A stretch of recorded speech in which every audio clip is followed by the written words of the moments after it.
اذان سنت موقدہ ہے۔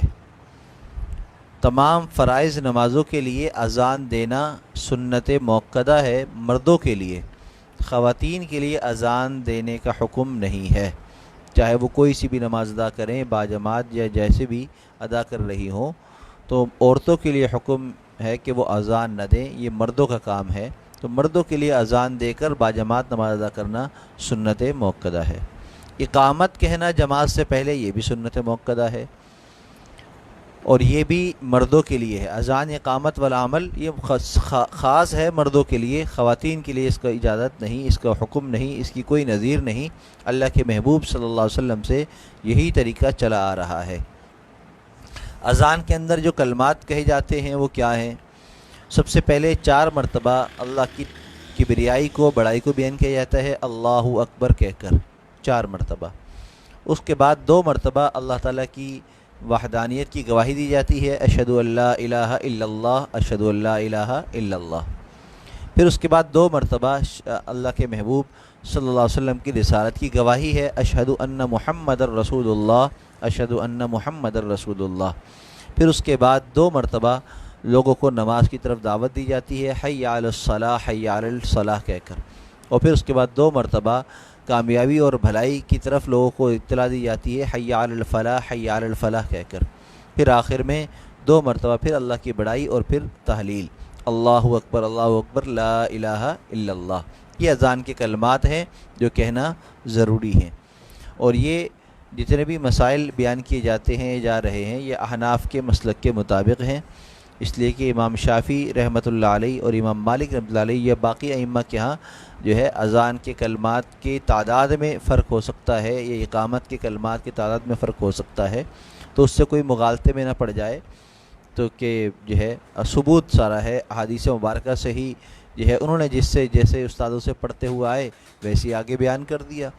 تو جیسے استادوں سے جو انسان پڑھتا ہے جیسا اس کو ملتا ہے ویسے اس کو آگے منتقل کر دیتا ہے۔ اور صحابہ کرام جو ہے وہ مختلف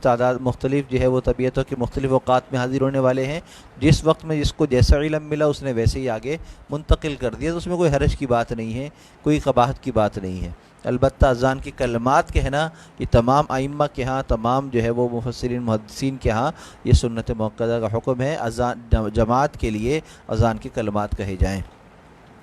البتہ فجر کی اذان میں 2 کلمات کا اضافہ ہوتا ہے، حی علی الفلاح کے بعد الصلاۃ خیر من النوم، الصلاۃ خیر من النوم۔ اور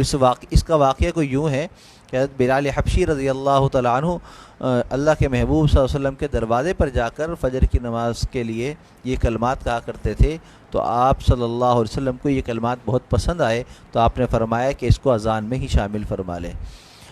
تو ایک بات تو یہ ہے، دوسری بات یہ کہ دروازے پر جا کر کلمات کہے تو اس سے یہ مسئلہ واضح ہوتا ہے کہ اگر کسی کو نماز کے لیے جگانا پڑے تو اس میں کوئی قباحت کی بات نہیں ہے۔ بہت سارے لوگ اس کو بھی معیوب سمجھتے ہیں کہ بھئی نماز پڑھنا ہر ایمان والے پر لازم ہے، لہذا وہ خود اپنے ایمان کے سبب جو ہے وہ نماز کے لیے کوشش کرے، دوسرا اس کو نیند سے جگا کر نماز اس پر لازم کیوں کرے، اس کو کیوں زبردستی پڑھائے۔ تو بھئی یہ زبردستی نہیں ہے، بلکہ حق بات کی طرف دعوت ہے، چاہے وہ جگا کر ہو چاہے کلمات کے ذریعے ہو، کسی بھی طریقے سے اختیار کی جائے تو اس میں کوئی قباحت یا کوئی ممانعت کی بات نہیں ہے۔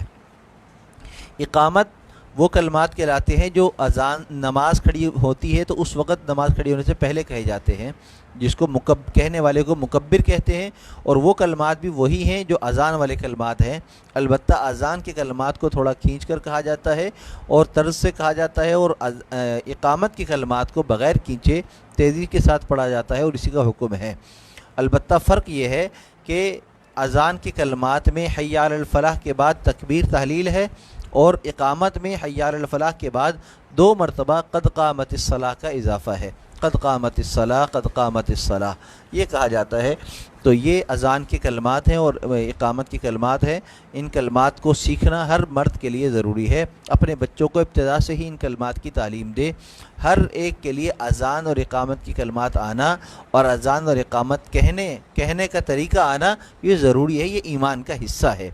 آج جو ہے بچوں کو اور بڑوں کے لیے باقی دنیا کے کام جو ہے وہ جو سیکھنے کے ہیں وہ تو سکھائے جاتے ہیں، لیکن جو دین کے اعتبار سے ہماری ضروریات ہیں، جن کو سیکھنا ہمارے ایمان کا حصہ ہے، ہمارے ایمان کے اضافے کا سبب ہے، ان کلمات کو، ان باتوں کو سیکھنے کی طرف ہمارا دھیان نہیں ہے۔ تو ہمیں اس طرف بھی بہت زیادہ دھیان دینا چاہیے۔ آج جو ہے وہ لاک ڈاؤن ہوا ہے، گھروں سے نکلنے پر پابندی ہے، اب گھروں میں نماز پڑھنی پڑ رہی ہے تو اب پریشانی ہوتی ہے۔ اذان دیں کیسے دیں آتی نہیں ہے، نماز کیسے پڑھائیں آتی نہیں ہے، اقامت کیسے کہنی چاہیے آتی نہیں ہے۔ کتنے ہی ایسے لوگ ہیں جو صرف اس وجہ سے کہ ان کو یہ کلمات صحیح طریقے سے اس طرز پہ نہیں آتے جسے دینے چاہیے، تو جھجک کی اور شرم کی وجہ سے وہ عبادت سے ہی محروم ہو جاتے ہیں اور پیچھے ہٹ جاتے ہیں، اور پھر وہ شرمندگی سے بچنے کے لیے کہ اپنے گھر والوں کے سامنے یا اپنے چھوٹوں کے سامنے شرمندگی ہوگی، تو وہ اس کام کو ہی چھوڑ کر دوسرے کاموں میں اپنے آپ کو مشغول کر لیتے ہیں اور عذر کر لیتے ہیں۔ تو یہ بات صرف اس وجہ سے ہوئی کہ ہمیں علم میں کمی رہی اور علم کی طرف ہم متوجہ نہیں ہوئے، جو ضروریات ہماری زندگی کی ہیں اس کو ہم نے سیکھا نہیں، تو پھر بعد میں ہمیں شرمندگی اور پریشانی اٹھانی پڑتی ہے۔ لہذا ان کلمات کو سیکھیے اور ان کلمات کے طرز کو سیکھیے۔ اذان سے پہلے اذان کے کلمات ہیں اور نماز سے پہلے اقامت کے کلمات ہیں، یہ ایک ہی جیسے ہیں، بس پڑھنے میں فرق ہے، تو اس کو سیکھنا بھی